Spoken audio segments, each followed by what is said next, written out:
तो आज दुर्गा सप्तशती का पहला अध्याय पढ़ेंगे। आज है माँ शैलपुत्री। तो पहले माँ दुर्गा की प्रार्थना करते हैं। सर्वमंगल मांगल्ये शिवे सर्वार्थ साधिके शरण्ये त्र्यंबके गौरी नारायणी नमोस्तुते। ब्रह्मरूपे सदानंदे परमानंद स्वरूपिणी शरणागत दिनार्ते परित्राणपरायणे सर्वस्यार्ति हरे देवी नारायणी नमोस्तुते। माँ शैलपुत्री। तो शैलपुत्री के बारे में पुस्तक में लिखा है, वंदे वांछित लाभाय चंद्राधृतक शेखराम वृषारूढ़ाम शूलधाराम शैलपुत्री यशस्विनी। नवरात्रि के पहले दिन माँ दुर्गा अपने पहले स्वरूप में शैलपुत्री के नाम से जानी जाती। पर्वतराज हिमालय के यहाँ पुत्री के रूप में उत्पन्न होने के कारण इनका यह शैलपुत्री नाम पड़ा था। वृषभ स्थिता इन माता जी के दाहिने हाथ में त्रिशूल और बाएं हाथ में कमल पुष्प सुशोभित है। यह 9 दुर्गाओं में प्रथम दुर्गा है। 9 दुर्गाओं में प्रथम शैलपुत्री दुर्गा का महत्व और शक्तियाँ अनंत है। नवरात्र पूजन में प्रथम दिवस इन्हीं की पूजा और उपासना की जाती है। इस प्रथम दिन की उपासना में योगी अपने मन को मूलाधार चक्र में स्थित करते हैं। यही से उनकी योग साधना का प्रारंभ होता है। बोलिए माँ शैलपुत्री की जय। आज से दुर्गा सप्तशती चालू करते हैं। पहला अध्याय माँ भवानी के नाम से माँ भवानी का नाम लेकर चालू करते हैं।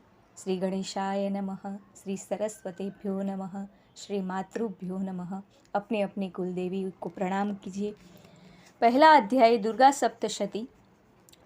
मेघा ऋषि द्वारा भगवती की महिमा व मधुकैटभ वध विनियोग है। प्रथम चरित्र के ब्रह्मा ऋषि, महाकाली देवता, गायत्री छंद, नंदा शक्ति, रक्तदंतिका बीज, अग्नि तत्व ऋग्वेद स्वरूप है। ऐसी महाकाली की प्रीति के लिए विनियोग करता हूँ अथवा विनियोग करती हूँ।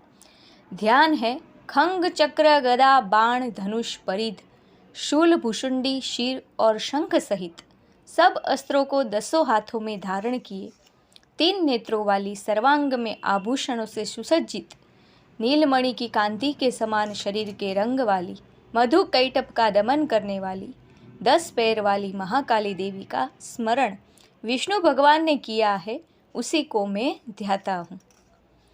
महर्षि मार्कंड जी बोले, भगवान सूर्य के पुत्र सावर्णी की उत्पत्ति की कथा को मैं विस्तार से कहता हूँ, आप ध्यान से सुनिए। सूर्य की स्त्री छाया से उत्पन्न सावर्णी जगजननी महामाया की कृपा से जैसे जैसे मनवंतर के अधिपति बने, वह विशिष्ट कथा सुनिए। प्राचीन काल में स्वारोचिष मनवंतर के चैत्रवंशी राजा सुरथ समस्त पृथ्वी के चक्रवर्ती राजा हुए। वे प्रजा का अपने पुत्रों की भांति पालन करते थे। यवन राजाओं से राजा सुरथ की शत्रुता हो गई। दुष्ट दलन राजा सुरथ से उनका भयंकर युद्ध हुआ और थोड़ी सेना होने के कारण यवन राजाओं ने सुरथ को हरा दिया। तदनंतर राजा अपने नगर में आकर राज्य करने लगा, तो भी अन्य शत्रु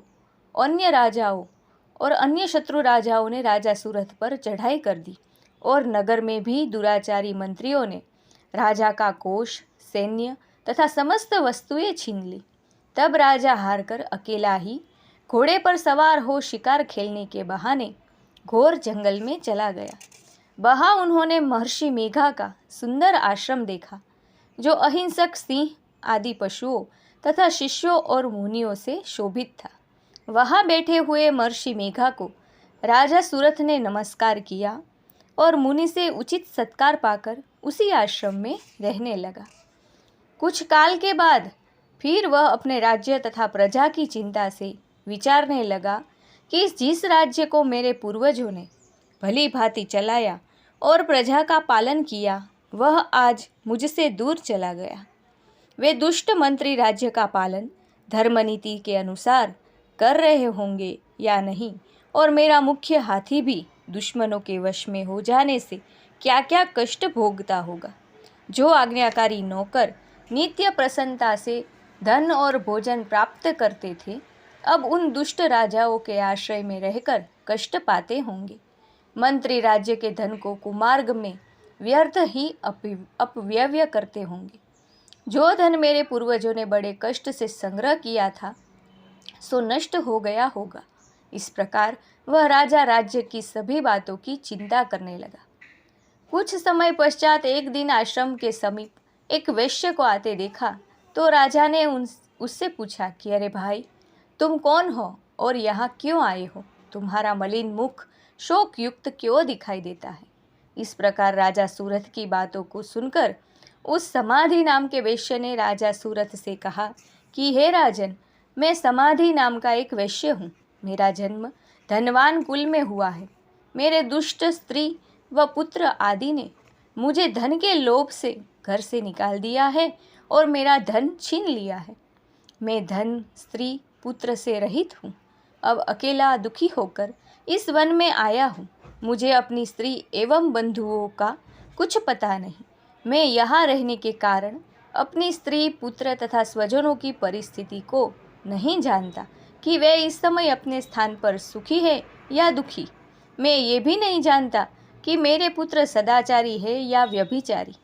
राजा बोला कि जिन स्त्री पुत्रादि ने तेरी धन संपत्ति को छीन लिया है, फिर भी उन्हीं के स्नेह में तेरा मन क्यों जाता है? वैश्य बोला, आपने मेरे विषय में जो बातें कही वे वास्तव में सत्य है, परंतु मैं क्या करूं? चित्त में कठोरता उत्पन्न नहीं होती। जिन पुत्रादि ने धन के लोभ में आकर मुझे घर से निकाल दिया है, मेरा चित्त फिर भी उन्हीं में आसक्त होता है। मैं क्या करूं? इन स्वजनों के निर्मोही होने पर भी मेरे मन में उनके प्रति प्रेम है। मार्कंड ऋषि बोले कि हे द्विज श्रेष्ठ, तत्पश्चात राजा सूरथ और समाधि वैश्य दोनों मिलकर मेघा मुनि के समीप जाकर प्रणाम करके बैठ गए और मेघा ऋषि से कथा प्रसंग करने लगे। राजा बोला, हे भगवान, मैं आपसे एक बात पूछना चाहता हूँ, आप कृपा करके बताओ। हे महाराज, मेरा मन वश में नहीं है, इससे मुझे दुख है। गए हुए राज्य तथा अन्य सभी स्त्री पुत्र बांधवों की ममता मुझे अभी तक बनी हुई है। हे मुनिश्रेष्ठ, यह जानते हुए भी मेरा स्नेह उनसे अज्ञानियों की भांति विशेष बढ़ता जाता है और इस समाधि वैश्य को इसके स्त्री पुत्रादि ने त्याग दिया है तथा इसे घर से बाहर निकाल दिया है। यह भी उनमें अत्यंत आसक्त रहता है। इसी तरह हम दोनों बहुत दुखी हैं।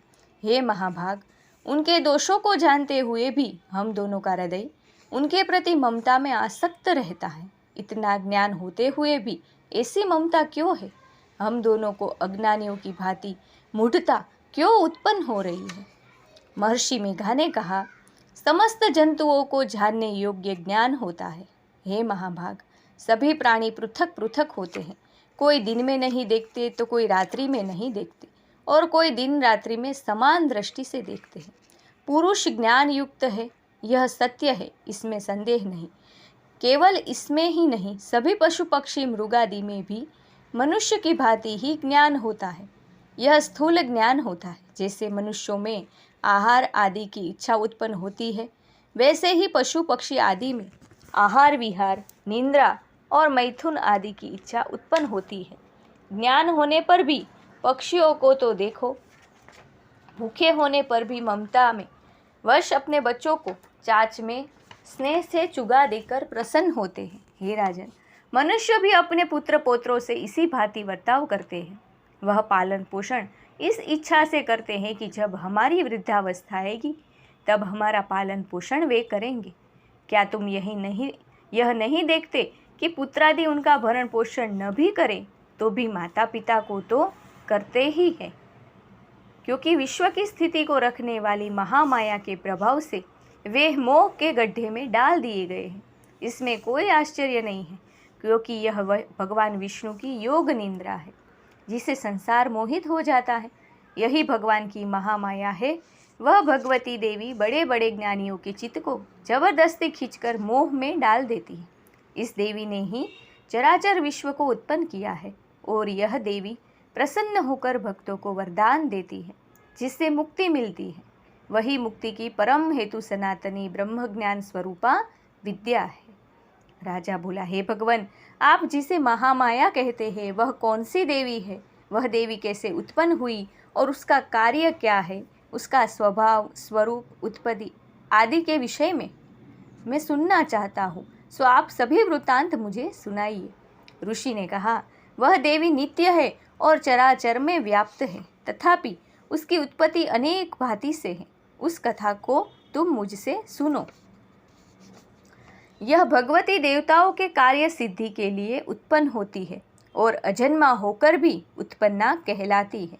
जब भगवान विष्णु संपूर्ण विश्व को त्याग अनंत में जल ही जल करके योग निद्रा में शेष शैया पर शयन कर रहे थे, उस समय विख्यात मधु और कैटभ नाम के दो घोर असुर भगवान विष्णु के कान की मेल से पैदा होकर ब्रह्मा जी को मारने को तैयार हुए।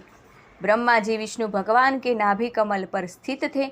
उन दोनों भयंकर असुरों को मारने को आते देखकर और भगवान विष्णु को सोता हुआ देखकर ब्रह्मा जी योग निद्रा की प्रसन्नार्थ एकाग्र गमन से स्तुति करने लगे, जिससे कि भगवान विष्णु के नेत्रों से भगवती योग माया अपना प्रभाव हटा ले और भगवान जाग पड़े।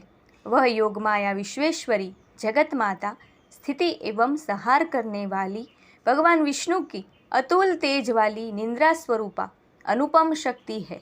ब्रह्मा जी बोले, हे महामाये, तुम स्वाहा मतलब देवताओं को पालने वाली हो, तुम स्वधा पितृेश्वरों का पोषण करने वाली हो, तुम ही वषटकरा स्वर इंद्र को यज्ञ का हिस्सा पहुँचाने वाली हो, अमृत भी तुम ही हो, अक्षरों में स्वर तुम ही हो तथा नित्य आदि मात्रा व्यंजन तुम ही हो।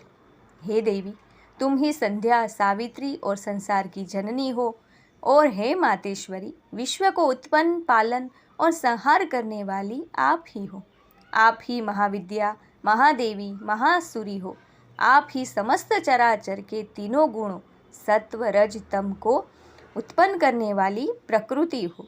आप ही काल रात्रि हो।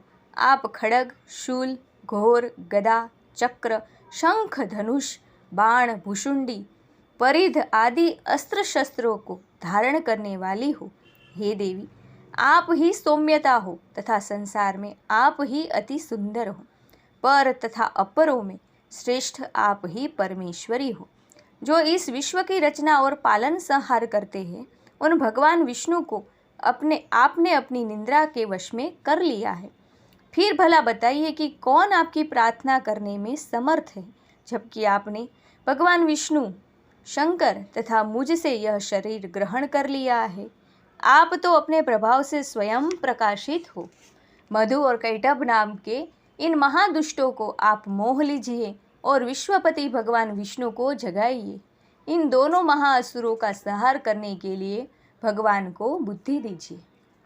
ऋषि बोले, इस प्रकार जब ब्रह्मा जी ने मधु और कैटभ असुरों के संहार के लिए तथा भगवान विष्णु को जगाने के लिए तामसी देवी की प्रार्थना की, तो उसी समय भगवान विष्णु के नयन, मुख, नाक, भुजा, हृदय और वक्षस्थल से निकलकर अव्यक्त योग माया उपस्थित हो गई और योग निद्रा से भगवान जाग गए। तदनंतर भगवान विष्णु ने उन पराक्रमी वीर्यवान मधु और कैटभ असुरों को देखा, जिनकी ब्रह्मा जी को खाने के लिए आंखें लाल हो रही थी। तब भगवान विष्णु ने शेष शैया से उठकर उन असुरों से 5000 वर्षों तक बाहुयुद्ध किया। अति बलशाली महाउन्मत्त दोनों असुरों को महामाया ने मोहित कर रखा था। अतः दुष्टों ने भगवान से कहा कि आप हमसे वरदान मांगो। भगवान ने कहा, यदि तुम मुझ पर प्रसन्न हो तो मेरे हाथों तुम्हारी मृत्यु हो। मैं तो केवल यही वर चाहता हूँ।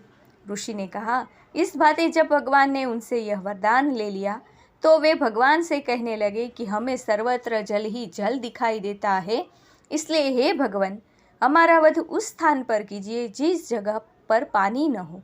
ऋषि मेघा ने कहा, तब भगवान विष्णु ने शंख, चक्र और गदा धारण किए और उनसे तथास्तु कहा और दोनों के सिर अपनी जांघों पर रखकर चक्र से काट दिए। इस प्रकार यह महामाया देवी श्री ब्रह्मा जी की प्रार्थना करने पर स्वयं उत्पन्न हुई है। हे राजन, मैं अब इसके प्रभाव को बताता हूँ, आप ध्यान से सुनिए। बोलो महामाया मातनी जय, शैलपुत्री मातनी जय, नव दुर्गा मात की जय। हे महामाया, सबके ऊपर अपनी कृपा करना। आज का ये पहला अध्याय मधुकैटभ वध का यहीं पे समाप्त होता है। कल वापस फिर से मिलेंगे दूसरे अध्याय के साथ, श्री दुर्गा सप्तशती के दूसरे अध्याय के साथ। अगर मेरी वाणी और कथा आपको पसंद आई हो तो मेरी चैनल को लाइक, शेयर और सब्सक्राइब कीजिए, ताकि ज़्यादा से ज़्यादा भक्त माता की स्तुति सुने और उनकी प्रार्थना करें। वापिस मिलते हैं कल। सबको जय माता दी। तो आज